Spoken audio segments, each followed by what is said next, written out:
You like my sign in the background? Nice. Flip over. Actually, I can't see your stuff No? right now. When you're in the create whatever it is, I can't see it. So I'll see it momentarily when I see your stream. All right, he's live. Thank God. Thank God. Thank God. All right, here it is. All right, here it is. Nice. Oh, nice. I love it, dude. Nice. I love it, dude. Nice. I love it, dude. Nice. I love it, dude. Nice. I love it, dude. Nice. I love it, dude. Nice. Maybe that might have fixed it. 3 underscores. Watch Uncle Jesse and I Yeah. do a live XFL podcast.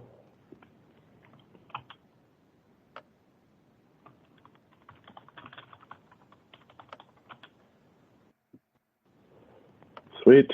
Okay, shared it from mine. I will share it from the breakdown. So we're getting a ton of reverb. Yeah. Are we? Why you? Yeah, I can hear it like 3 times.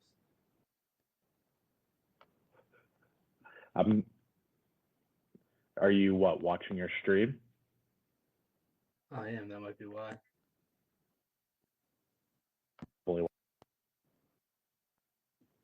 Let's have one of the guys and see if they can hear it.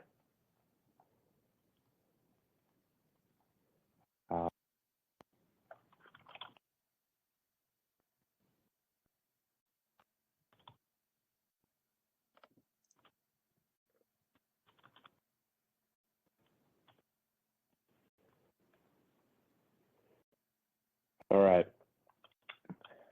Mr. DeAngelis is going to check our audio for us. So let us know if there's a reverb. Let us know if you're hearing reverb or hearing anything being repeated. Just to make sure everyone knows.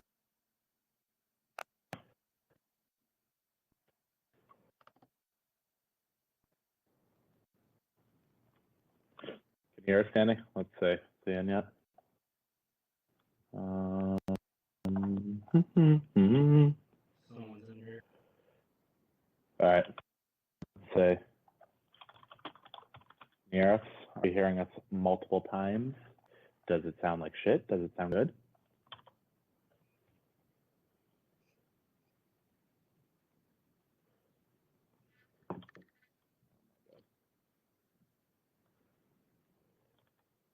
Danny? Is there reverb?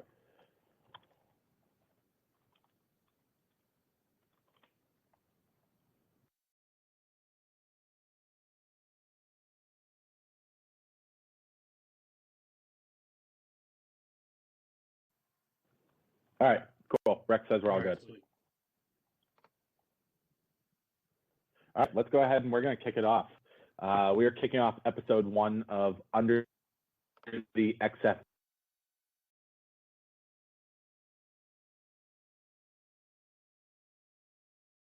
How are we planning on saying this, Jesse? Is it? You came up with that. Yeah, XFLfluence. Yeah. XFLfluence. Okay. All right. We are recording episode 1 of Under the XFLfluence, which is going to be a podcast brought to you by the Breakdown Sports, featuring myself, Jordan, aka Gordon Von Denham, and also we have Uncle Jeff.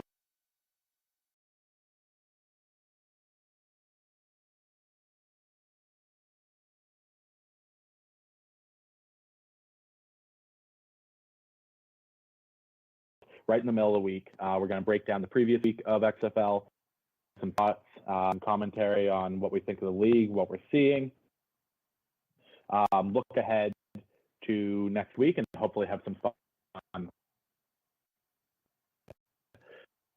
Without further ado, I'm going to my and then I'll talk about myself, breakdown, and get right into week 3. All right, what's going on, everybody? I'm Jesse. I write for the Breakdown, mostly college football and NFL, but I've slowly diving into the XFL, try to take the lead for that, and it's just been pretty fun so far.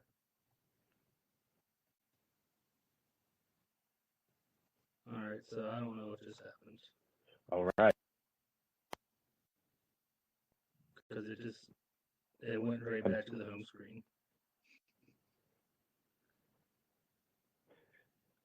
I can still hear you, and I think you're still live. So. All right, then I just can't see nothing on the screen. It just says go live.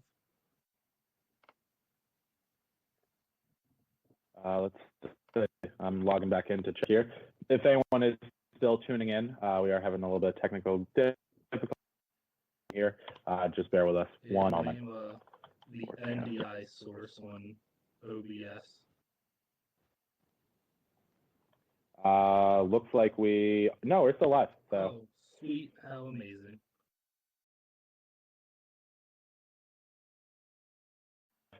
So we can go ahead and keep it on rolling. All right. So yes, you have been dabbling in. You did NFL, you did college football, you lead.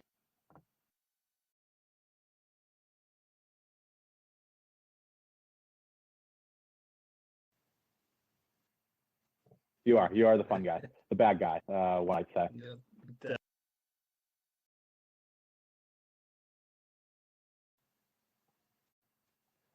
Over here, I'm Jordan. I started the Breakdown Sports. I do a lot of analytical things. I am think a lot with that sort. That is one of the things we're really looking at with XFL. So that's one of the fun things we have here with myself and Jesse, is where I look at things rather analytically. Jesse looks at things from the roast St. Louis Battlehawks fan. So every week we're going to be bringing this to you.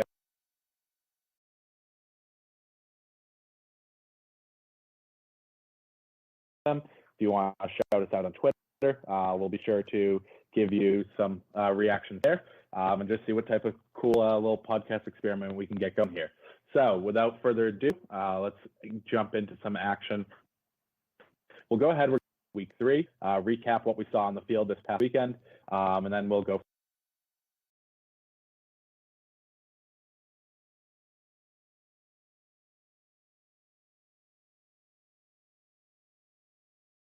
Seltzer for the Bud Light Seltzer lounges every week. It's well deserved after all we've been through.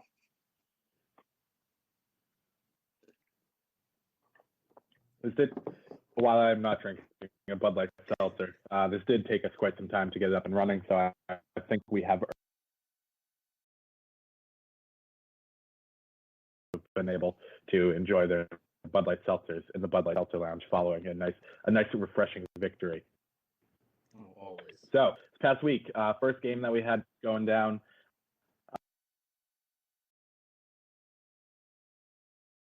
Tampa Bay.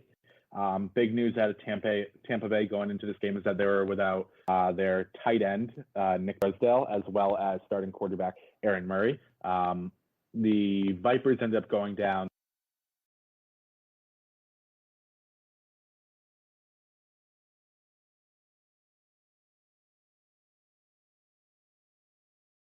on offense. This is the first time their offense actually scored a touchdown. So that was pretty good to see. They didn't look totally incompetent. I had some high hopes for the Vipers heading in.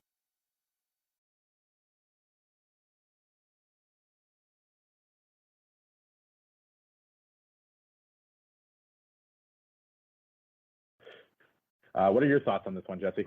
Yeah, like you said, I was very happy to see the Vipers score because they're probably, well, before this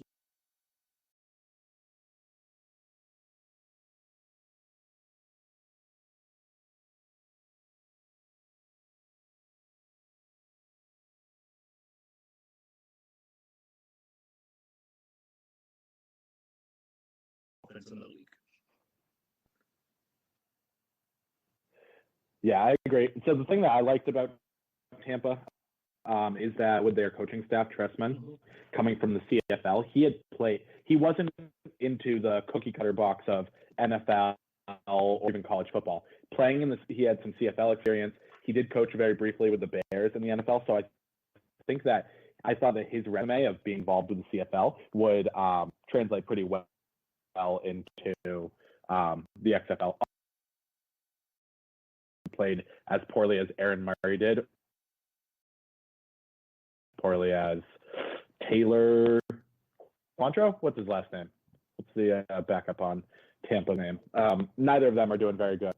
So when that's the quarterback play you are stuck with, your best receiver is a tight end, quality running backs, I suppose that could be some of the issues you face. But moving on, Ed, taking a look at the second game we had this past weekend, also the game on Saturday, to the Dragons. Renegades ended up taking this one 24-12 over the home team. They covered and won outright. So that was nice to see if you are a fan of the Renegades, a Bob Stoops fan, or even a Landry Jones fan. This was a decent game, actually. It was pretty close until, that third quarter that the guy had 2 consecutive back-to-back touchdowns on Dallas. Yeah. Before that, Seattle was keeping it close. Seattle had recently family personal issues at home, so Jim Zorn took over play calling, and he's calling a offense he's never called before. So that was interesting to see. Even more vanilla on Dallas or Seattle side. And finally doing the double pass after throwing it, getting it deflected, catching it, and throwing it again for a decent gain. That's all I can remember from it, honestly. Yeah, no, that was good. And then you had the broadcasters who had no fucking clue what was going on. That was the game Memphi was on the call for. And that's really when he started to catch a lot of flack. I really quickly pulled up Twitter just to see what are people talking about in the games, and everyone was roasting Kurt Menefee. He had no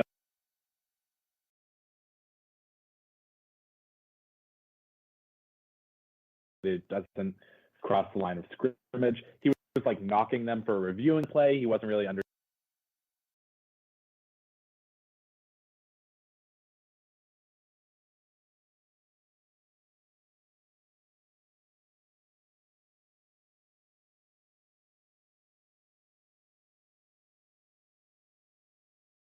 involved might be a bit of an issue there. Yeah, but mostly it's a lot of the older, out-of-touch crowd that's not keeping up with the rules. They still think it's like 1980s NFL. Yep.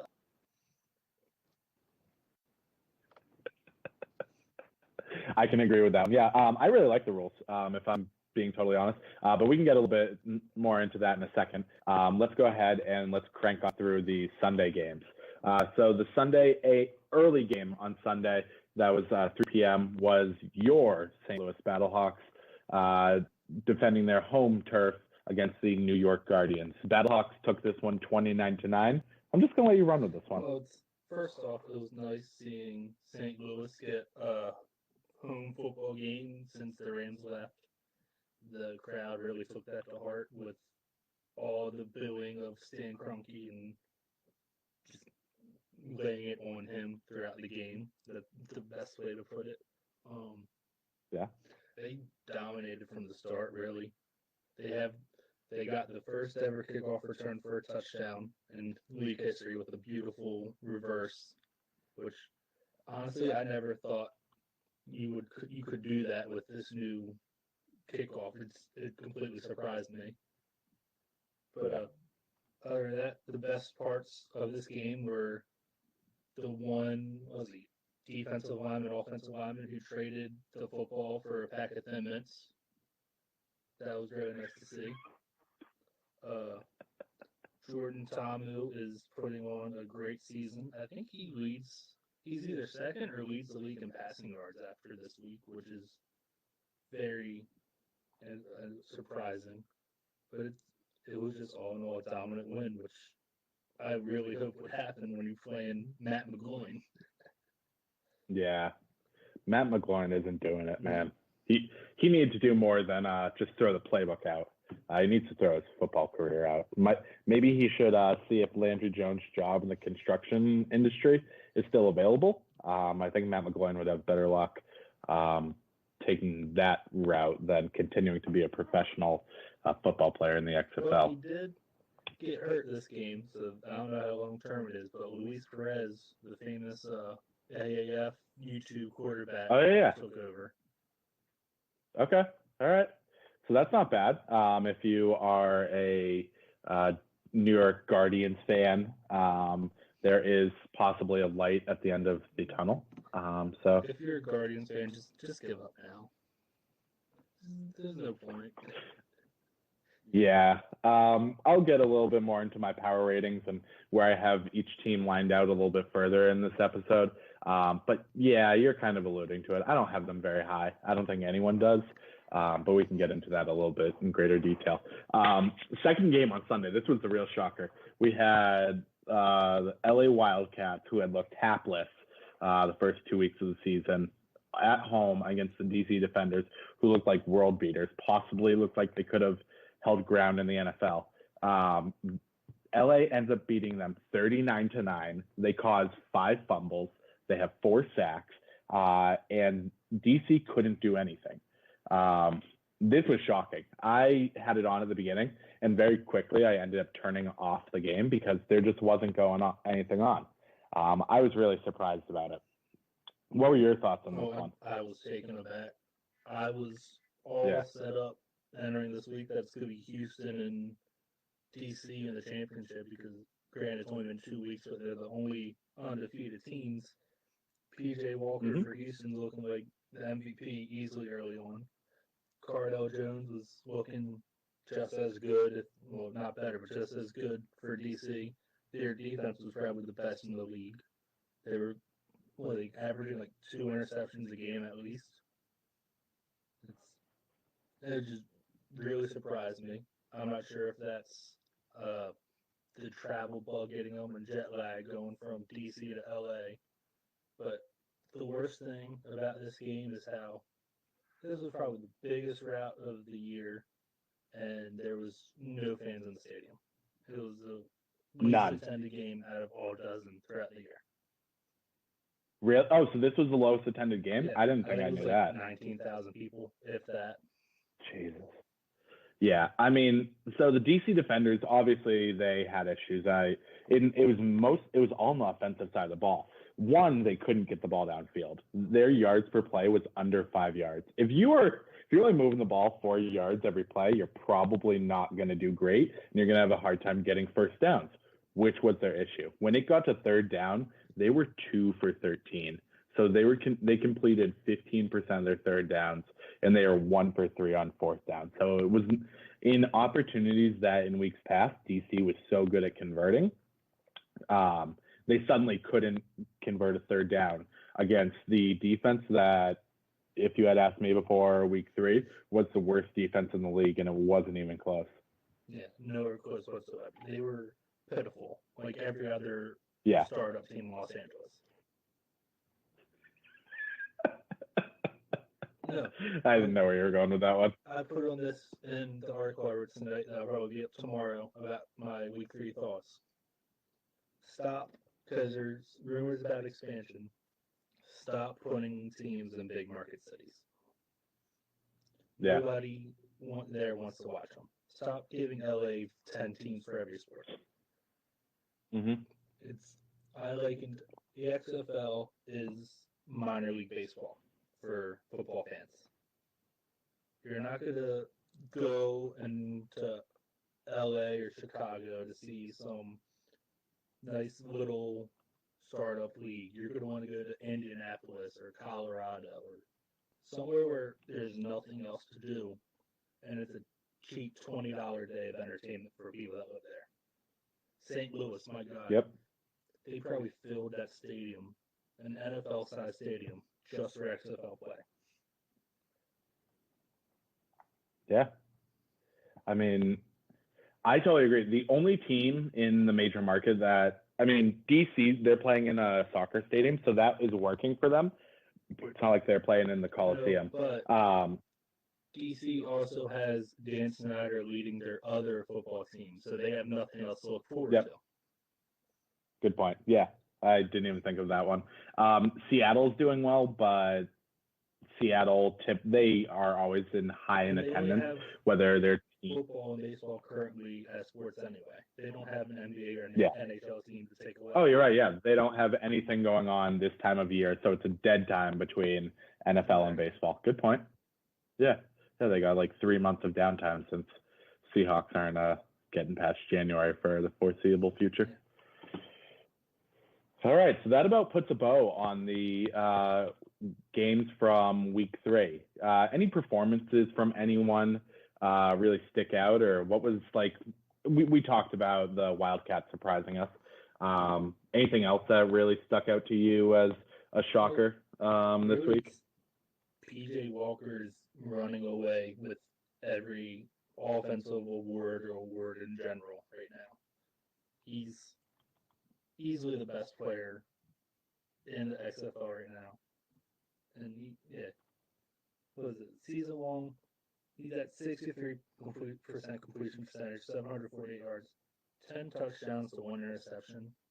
He had about 480 yards on Saturday. And he looks like a Division I quarterback against high school kids. He really does. Do their running backs even have a touchdown this year? I don't because think so. I know he has at least 1, possibly 2 rushing touchdowns. I think he has 4. He had 1 this week. All right, so I'm going to real quick because the XFL makes it super easy. All right, week 3, he had 1 rushing touchdown. None of their running backs did. Week 2, they had 1. Butler ran 1 in. So they had, but I know they didn't have 1 in week 1. So they've had 1 rushing touchdown from someone not named PJ Walker. And yeah, he's lighting up the league. He has 10 touchdowns.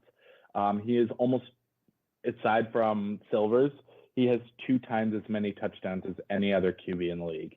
And he's not turning the ball over a lot because that was the thing that I really liked about Cardell Jones going into this week. Here, listen to me, liking Cardell Jones. Because he wasn't turning the ball over. I mean, he was doing fairly well. He was keeping it controlled. He wasn't stretching the field too much. He had some big plays to Rashad Ross in week 1 and week 2, but he wasn't really getting out of control with it. There wasn't a lot of the issues we had seen in the abbreviated NFL career he had and then his time in college as well. But he had 4 interceptions this past week. So that is not what you're looking to do if you're looking to maintain atop the rankings in a startup football league. The other thing that really surprised me is that Tampa scored. Oh, yeah. They scored. Maybe they scored. They were 1 play away last week. Yeah. The receiver didn't push off. They were going to overtime, but. Yeah. Yeah, they had some bad luck in weeks prior, which is why I wasn't like super down on them. I still think that they could be maybe a 500 win team, although going down the first 3 weeks with losses is going to make that very challenging. But I don't think that they'll be the worst team in the league. Overall, what are you? Yeah, exactly. That is their title. What are your thoughts on the league? What do you like? What don't you like? Yeah. Honestly, as you can tell, I write for XFL. We do XFL Daily Fantasy, and we're now recording an XFL podcast where I'm wearing XFL gear. I'm all in on the XFL. Granted, I was all in on the AAF last year. Diehard Steve Spurrier fan. But this feels different than what that did. Granted, it's more organized and wasn't a front for a gambling app. Players are getting paid. Players are getting paid. They're not getting left at the airport or whatever. But thank you, Vince McMahon, for doing right once again. But it feels right. All the new rules are perfect. There's no reason why these players should have to have 2 feet in bounds. There's no reason why the clock should run nonstop like in the NFL. the kickoff is probably the best rule there is besides Yeah. showing the replays and reviews and getting it done in 30 seconds flat. Mm-hmm. If this might last probably 3 years, to be honest. It'll be like the Arena League where it'll fall off, it'll come back, it'll fall off, it'll come back. But the NFL is definitely taking rules from this, starting like 2 years from now. Yeah. What do you think the first thing the NFL is going to look to try and adopt? Do you think it's going to be something like the kickoff rule, or do you think it'll be something smaller, like what they're doing with replays, about how there isn't a set time from the league?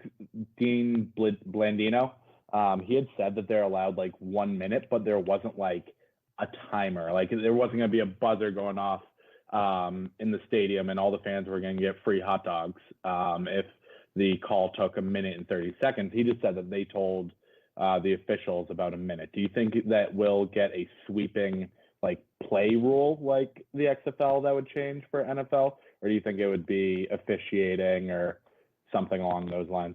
Well, the replay rule is going to be the last rule the NFL does because there's too much going on for them to try to change that. It's either going to be the kickoff rule or the point after rule. I can see them taking the 1, 2, 3 Ooh, to try to. that would be fun. Because granted, now that they moved the extra point back, it's not as much of a gimme. But everybody knows someone scored a touchdown. But you have 5 minutes to do what you got to do because it's commercial, extra point, commercial, kickoff, commercial. So it's probably going to be either the kickoff or because they want to get rid of all the concussions and the crazy plays, but nobody wants to get rid of the kickoff. It's the most entertaining play in sports. Yep. I love what the XFL did with it, though. It's made it so much more interesting. Just watching them stand 10 yards across from each other and just charge at each other once that receiver catches the ball is so much fun. And anytime a player gets out past like the 30, I'm losing my fucking mind. I'm up off my – when I saw that reverse play with St. Louis, even though I wanted St. Louis to not do so well because I may or may not have bet against them, I was like, holy shit, look at this, woo, woo. I was so excited watching that. Yeah, like I said, I had no clue that, well, you could do it. I never would have thought of it. And in the NFL, you have currently, you could have a guy lay in the end zone, try to hide, and do the throwback pass like Chip Kelly loves to do. This is way more entertaining than try to do that and drop it and let the kicking team get the ball at the 3-yard line. Yeah, I agree. I have similar thoughts in the league. I'm really enjoying it. For me, it's given me an opportunity to really dive in to more football, continue to work on my handicapping skills, work on my analytical skills, and also it's just more football. I'm really enjoying that we should start to see more creative play calling. I think as the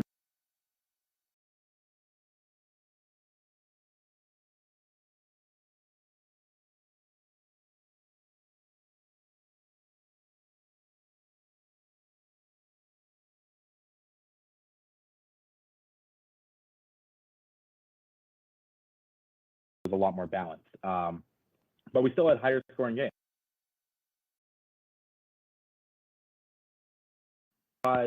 It's working. I certainly enjoy it. As I mentioned before, the one issue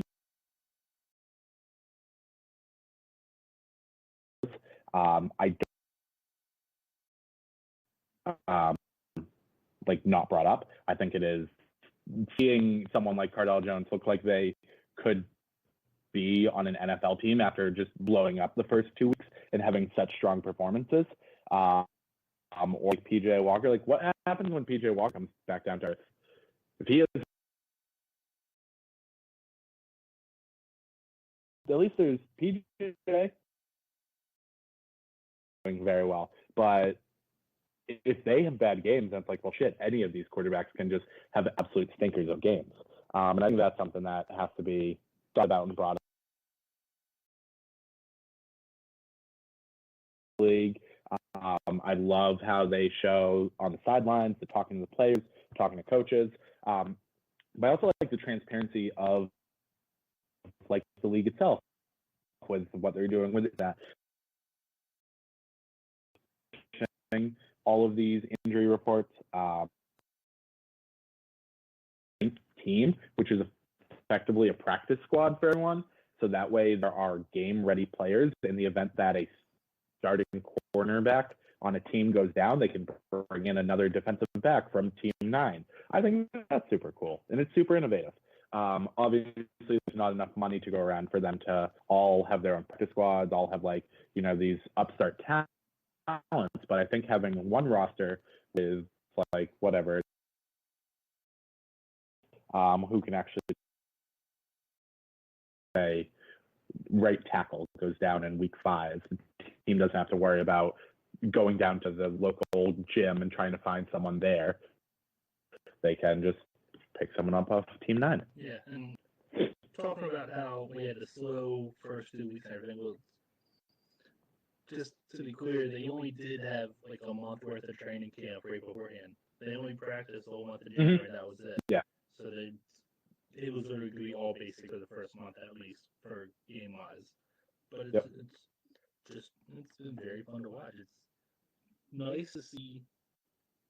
I don't want to say a gap between college and the NFL, but a place where guys know they're on their last leg and are going to go all out for that last chance for a camp in like come summer. Because PJ Walker's within like.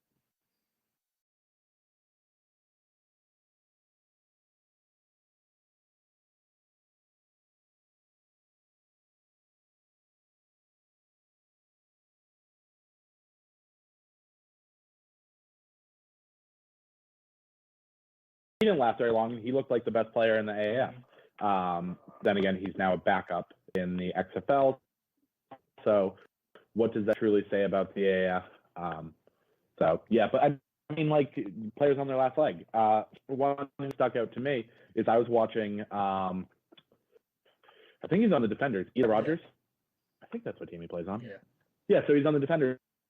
I was watching Defenders with last week, week 2, with a Steelers fan, and she looked at the screen and she goes, "Why do I feel like I know that guy?" And I was like, "Which one?" She's like, "Rogers. Did he play in the?" I was like, "Yeah, he was on Steelers for a couple of years." She's like, "Holy!" She didn't look at the roster. She literally just looked at her screen and went, "Hey, I think I know that guy." That's really cool, and it's giving players an opportunity to get camp invites to, or if it is their last chance in football, at least they're going to chance.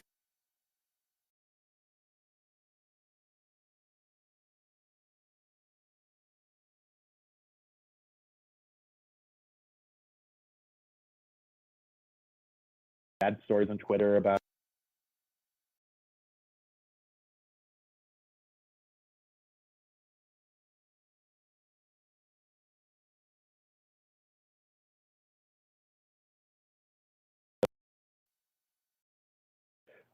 offshoot type league to continue at least a handful of years. I'm there with you, about 5 years. Yeah.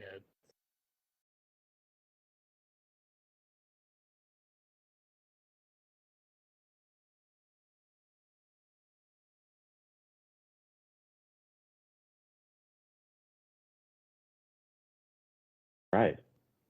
We're moving right along here.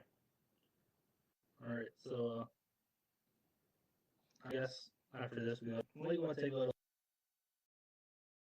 light seltzer ad break to announce that this episode and all of our college football podcast episodes, Campus to Campus, were brought to you by the fine folks at SeatGeek. SeatGeek, like I say many times over there, is greatest app in the world. Secondary ticket market, it searches everything. Nobody wants to deal with the scalper on the streets to pay $200 for a $10 ticket like the XFL is going to cost. You want to go see the Defenders play. You want to see the Battlehawks play because they're a riot in St. Louis. Very upset I can't get to see them when I'm in there. They go and scan everything. It's easy as can be. Green is good, red is bad, yellow is average. You can do better, like we all can. It's even if you're colorblind, they have it scale of 1 to 10. 10 is good. 10 is a dime. We all want a dime piece in life. Nobody wants a 1. 1's the loneliest number. And it's, all right, you want to know this ticket for the DC Defenders at Tampa Bay Vipers is $27. It's an orange dot. Oh, this one, it's $57, but it's a green dot because it's first row. I'm going to double tap it. You're all set. So, go to SeatGeek. It's in the App Store, Google Play Store. Use our code BREAKDOWN, BRKDWN. You get $20 off your first purchase. All right. Thanks for that. Yeah, check out our friends over at SeatGeek. They certainly have tickets available for the games. So you can find that on a secondary market. And if you are on the secondary market, please head over to SeatGeek. Use promo code BREAKDOWN, BRKDWN, and save on your first purchase with us. So fun little award that I want to give out here, something that we're actually going to allow our viewers to vote on. We'll have this up from now through Saturday morning, and we're going to call it the Power Move of the Week. Every week, Jesse and I are each going to pick 2 moments from the week before, and we're just how they were absolute power moves. There was one obvious one this week with Jesse's team, the Battlehawks, and the other one was out in LA. So the first nominee for Power Move of the Week, I'm going to take the LA Wildcats and the fact that they performed a Gatorade shower on their head coach after winning his first game. This is a man who fired his defensive coordinator week 1. He put up, he's put up like maybe 12 points, 15 points so far. Year to date, yeah, he scored 18 points last week. Not having a great year, looking kind of like a dummy. And his team goes out and they love him. They love Winston Moss. They poured Gatorade over his head after winning a single game. The best part is that it was right on camera. You know how the sideline reporters will come, they'll do the interviews with the coaches.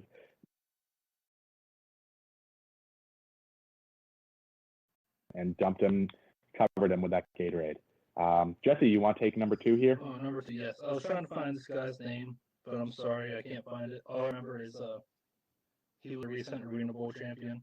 But the St. Louis Battlehawks defensive end who, in the locker room,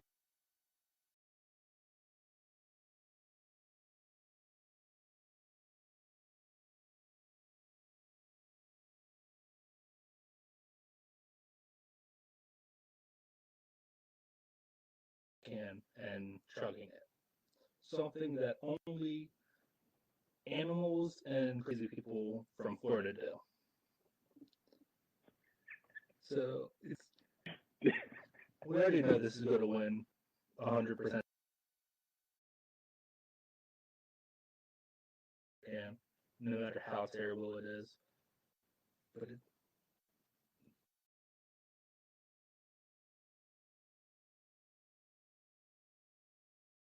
Yeah, for the love of football. One thing that when we share this, we'll have to find the clips for each because Winston Moss getting soaked in week 3 of the XFL is the type of energy and support I aspire to have in my daily life from my friends and family. And then, yeah, the way that dude there just grabbed it and just ripped it right off. That's some good content. So we'll be sure to share those. We'll have our Twitter followers go ahead and vote on that, although it's probably going to end up in a landslide in favor of the Battlehawks. So that's the Power Move of the Week, and we are moving on to our next segment, taking a look ahead at Week 4. So Week 4, we got 2 games on Saturday, 2 games on Sunday, just as we have continued to see. The one thing that confuses me is that they keep bouncing around with the time slots. This week, first game is at 2 p.m. Eastern. You have the LA Wildcats at the New York Guardians. At time of recording this right now, the Guardians are 7-point underdogs at home to the Wildcats with an over-under set at 40 points. Game number 2 on Saturday taking place over on the Fox broadcast. So we'll see our friend Kurt Menefee again. We have the Seattle Dragons traveling to St. Louis to take on the Battlehawks. At time of recording this, the Battlehawks are 12-point home favorites versus the Dragons. And the over-under is set at 38.5. Those are 2 games for Saturday. Kicking off the Sunday slate a little bit later this week. First game is at 4 p.m. Eastern on FS1. We have the Houston Roughnecks at the Dallas Renegades. Dallas Renegades are 1-point underdogs at home to the Roughnecks, and the over-under is currently set at 50, as we are seeing 2 of the highest scoring teams in the league face off. Last game we have for the weekend, the premier matchup, it'll be over on ESPN2, not to be confused with ESPN Ocho. We have the DC Defenders at Tampa Bay Vipers. Game is currently listed as a pick'em on Pinnacle Sports, and the over-under is set at 44.5. So those are our matchups for this week. And obviously being a bit of a betting website with a bit of a betting following, we'll certainly break down some of that little bit here with Jesse and I. First thing we'll go through is we're going to go through the first game and just the headlines that we see associated with each of these games. You can kind of give me your thoughts on it, Jesse, if there's anything that interests you or anything in particular about these games. And then I'll give a little bit of an analytical breakdown. All right. So first game, as I mentioned, is the LA Wildcats at the New York Guardians. The big news with this one is that Wilson Spruce, I believe is his first name. Nathan Nelson, something. It starts with an N. He is out. He is actually their highest targeted wide receiver. I think he might be the highest targeted wide receiver in the league. So that is some pretty big news coming out of LA, especially after they just captured their first victory. What are your thoughts on this game? Like you said, this was a 3 o'clock start time. This is the perfect thing to put on for your Saturday nap after you've been day drinking all morning. Nice. That's all I got for it. Nobody wants to see these 2 teams play. Yeah, this is probably going to be, if I were to bet which game has the lowest viewership on TV and in attendance for the week, this is the easy pick. You have two teams that no one knows what they are. I think they're both 1 and 2. Yeah, I don't. They are.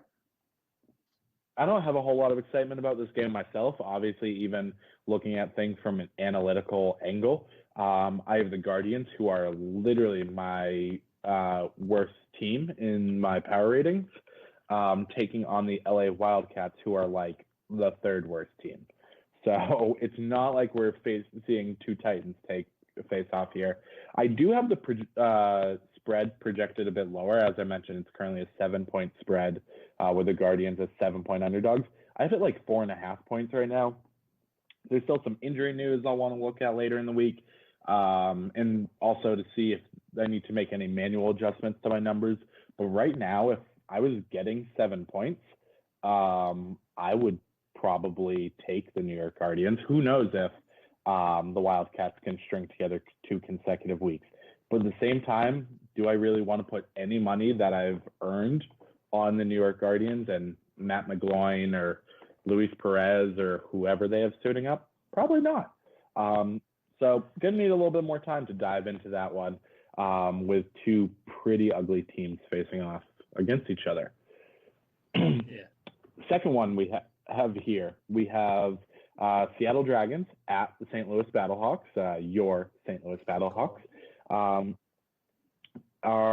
Is St. Louis legit? That's the first question I have about this game. And then on the Seattle side of things, can this offense score more points? As I mentioned, last week was Jim Zorn's first week calling plays for this offense.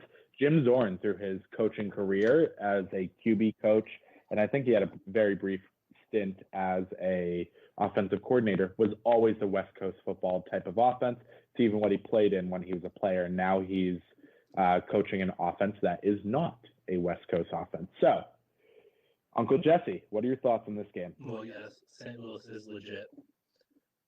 I'm honestly surprised that they're currently the favorite for, or betting favorite for a championship already. I don't know how they're at minus 250 or 450 or whatever.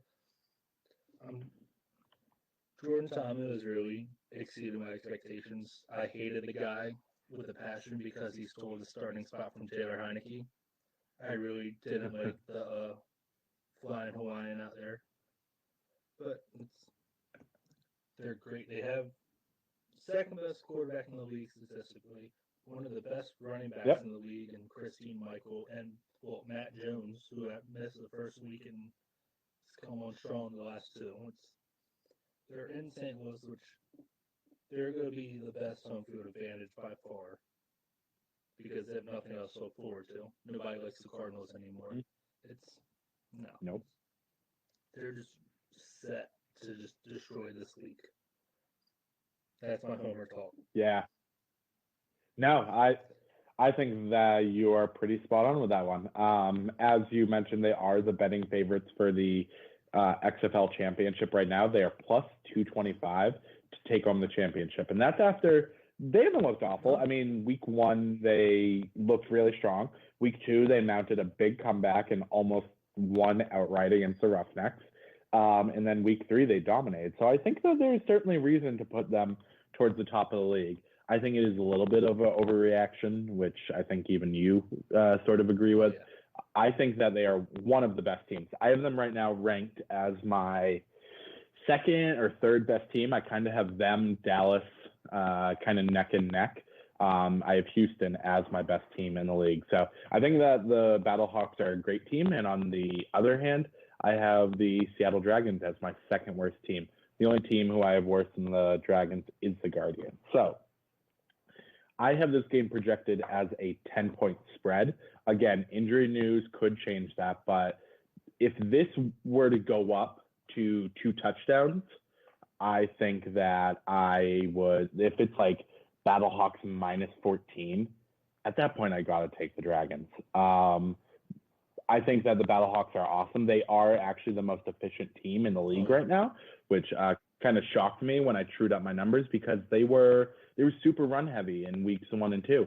But the run heaviness does not mean that a team cannot be efficient. And I think they're proving that. They are mixing up play calling very well. They are almost even in pass to run call. You never know what they're going to call, and they're doing well. So I'm with you. I like the Battlehawks. I think that they will rout the Dragons in this one. But like I said, if it gets up to 2 touchdowns, you're giving me 14 points on a spread. I'm going to take the underdog in a league where there are only 8 teams.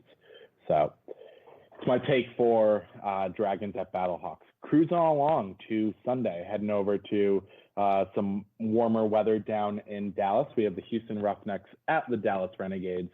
The headline for me on this game: can Houston stay undefeated?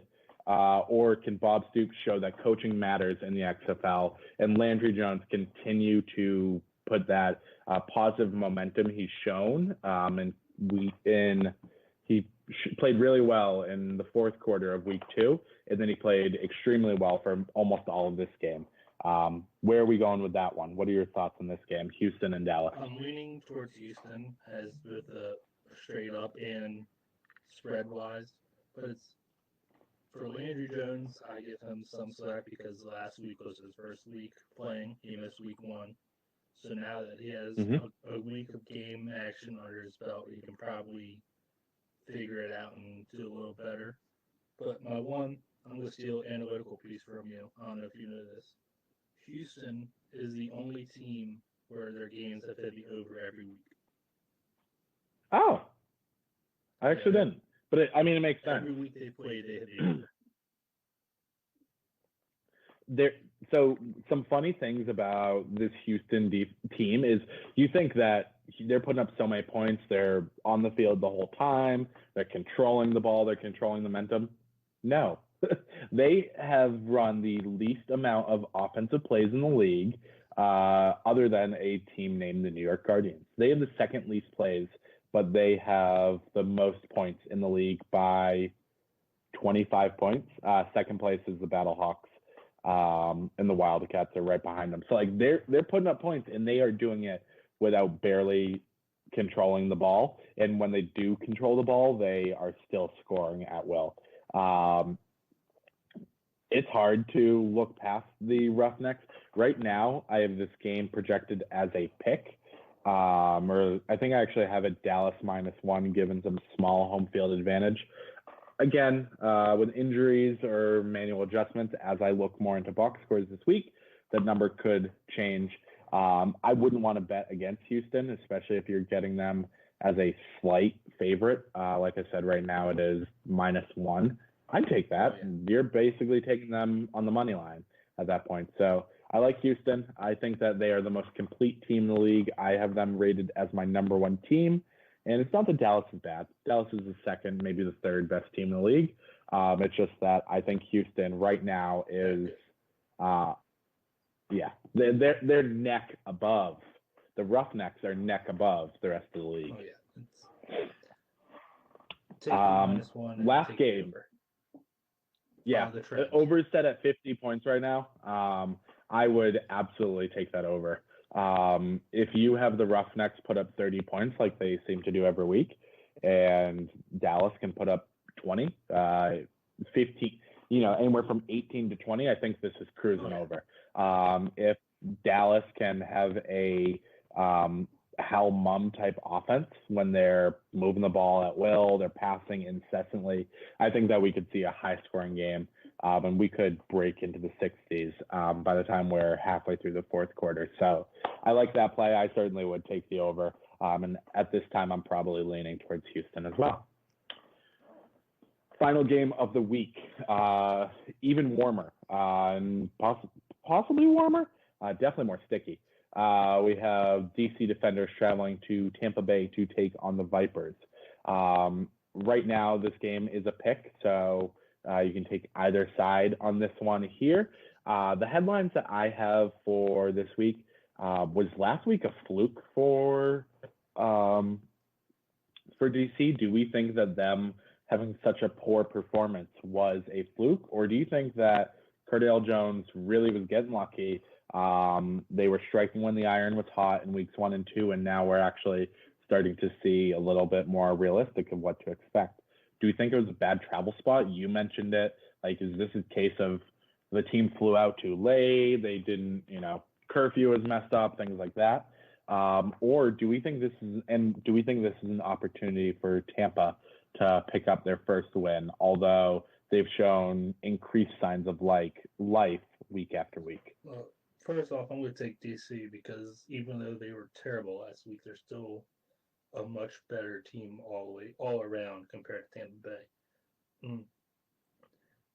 I'm kind of concerned about last week's though, because yes, they did have to fly across country, but at least in NFL standards, flying east to west is a lot easier than flying west to east. You're gaining 3 hours, so you're not as jet lagged. I think they were just looking ahead, possibly, or that Cardale was riding the high of never losing a game he started in college or professional sports. Tampa Bay, yes, they finally scored an offensive touchdown last week, but they're going against one of the best defenses, probably the second best defense in the league. So Aaron Murray doesn't have a shot. It's all I gotta say. Yeah, I really don't know what Tampa's going to do, whether they have Quinn, Aaron Murray, LeBron James. They can have whoever out there at quarterback. I really don't think it's going to matter. This DC defense, they're going to be pissed the fuck off after getting embarrassed by the LA Wildcats last week, like utterly embarrassed. I think their defense is going to step up. I think that Cardale Jones, this is either going to be make or break. If he has another terrible week, I think he's then going to start to get into his head. He's going to be more worried. He's going to start to be even more conservative. The one shot the Vipers have at this is doing exactly that, getting after the quarterback, pressuring him, locking down that defense. I think that that's the opportunity that the Vipers have. For them to then last 4 quarters, they're going to need to score some fucking points. I mean, I don't know how to say it. Whether it's Aaron Murray or maybe Mark Trestman should get back there. Someone is going to have to figure out how to get this offense rolling. It's not that they can't move the ball. They move the ball with no problem. It's that they can't put the ball into the end zone. So if Tampa wants to win, they need to score. Seems simple, but through the first 2 weeks, they proved it was very difficult. And last week against, yes, definitely not a very strong defense as Houston, they were able to score. So I think that is going to be the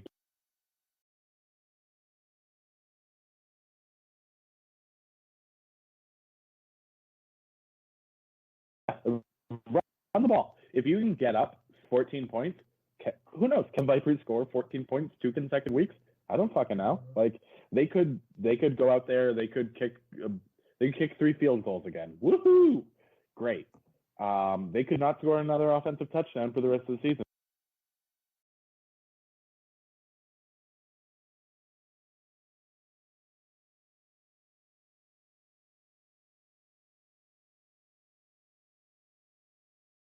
Coaching staff and what they're capable of. I will say that this is make or break for Tampa. If you want to talk about pressure,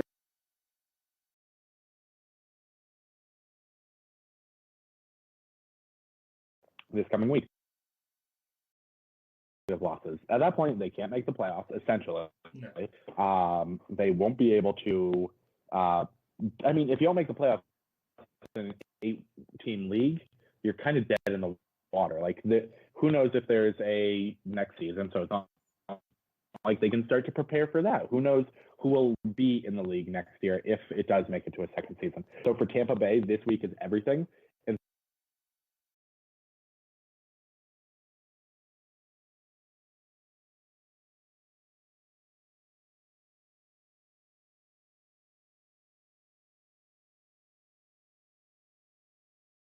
have a similar performance as week 3 is probably a losing bet. So I currently have this projected as, let's see, I have Vipers as 1.5 points.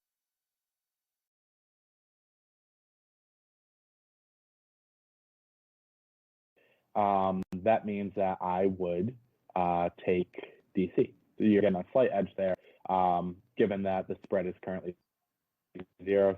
That's what I got for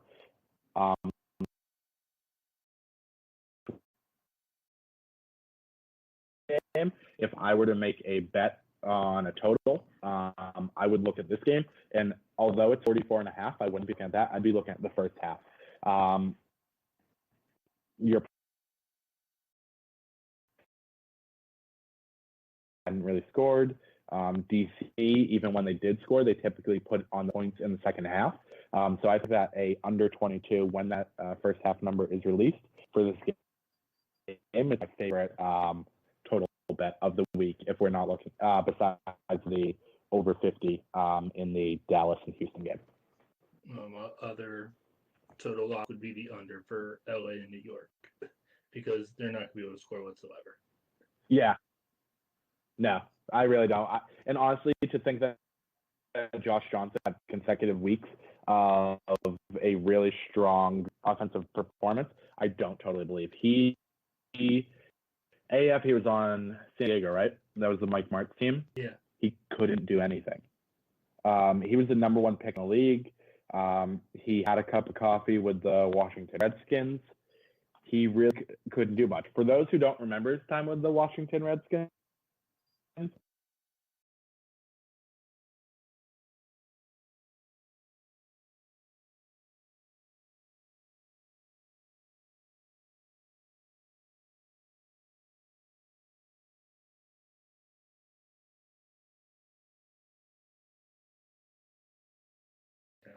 got for week 4. You got any other thoughts on any of these games? Not for this week, but just for the league in general. meant to bring up earlier, but I forgot about it until just now. If this does last,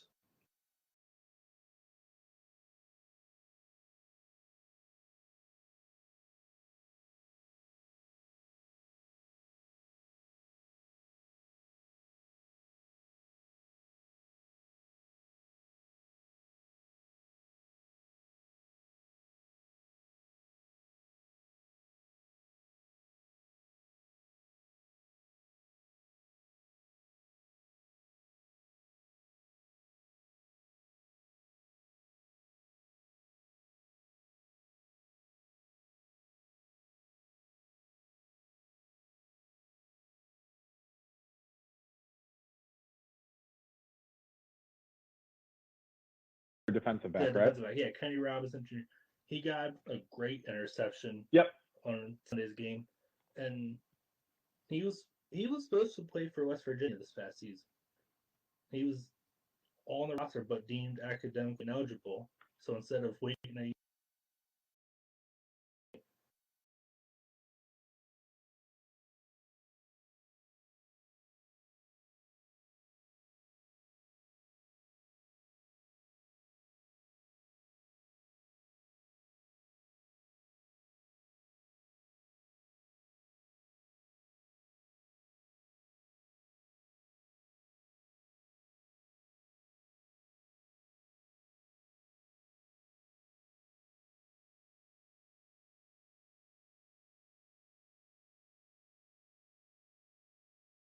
Who knows? Next year, you're going to have a longer training camp, but still, you're not going to be lifting, working out, going through all the rigors of a college football season that they probably are preparing for 8 months.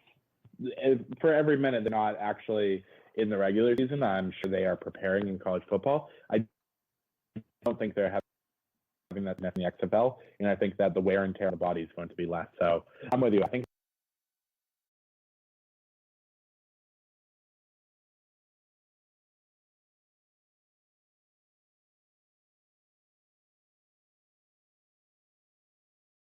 or even this, if they decide not to implement an age limit like the FL has, where it has to be like 3 years removed from high school. Say another guy like Trevor Lawrence comes and lights up his freshman and sophomore year. Instead of saying, "Hey, I don't want to play a third-year college. I want to get paid now. Let me go play for this random team in the XFL for a year, show them even better in professional football, and get drafted number one out of that." Or the XFL withholds them. It could be a whole Herschel Walker situation again. Yeah, that's what I was thinking about as you said that. There's so many questions with this. All right, man. Yeah, and I think it's perfect time to stuck around with us. We're able to enjoy the stream, listen in. We certainly appreciate the support. Like I mentioned, we will be back next week again, but it would be correct. Yes, so we'd get started right between 7:30, 8 p.m. Central Time next Tuesday or Wednesday, whenever we decide to do it. We'll be sure to tweet it out via our Twitter at @the_breakdown. So please go ahead and follow us on that. Follow us on Instagram, same handle at @the_breakdown, BRKDWN, and give us a follow. Please reach out to us if you have questions, comments, concerns about anything. You want to talk XFL, you can find me on Twitter at Gordon Von Denham. You can find Jesse at Uncle Jesse, followed by 3 underscores. Heads up, my whole Twitter is nothing but talking about Battlehawks games and being over excited if it's a good or bad play with every sport I watch. So just be warned. Don't expect too much other than that. That is true. And I will release my XFL model numbers later this week. I want to give a big shout out to Scott Simpson is his name. His handle on Twitter is at NimbleW numbers, so Nimble with numbers.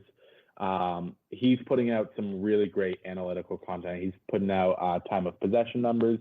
He has stats at the player level for the entire league. and he's releasing those free on Twitter each week. So I certainly recommend giving him a follow if you're looking to get involved with the XFL. He can certainly help pave the way for you if you're looking to do some DFS, fantasy, or even a little bit of betting. But as I mentioned, I'll have my stuff out later this week. Jesse's dropping an article. I'll be sure to post that tonight or first thing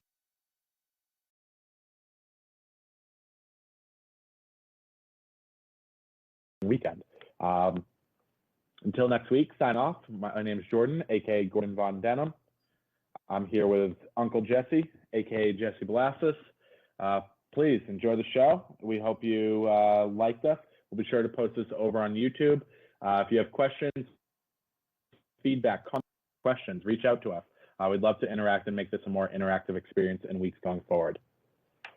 Yeah, definitely. It's supposed to be a lot of fun with this. So let's get a lot of people in here. Let's get a lot of conversation, dialogue, and just enjoy this new sport we all love so much. Absolutely. So until next week, this is us going ahead and signing. Let us know what you think. We hope time next week. Peace. See ya.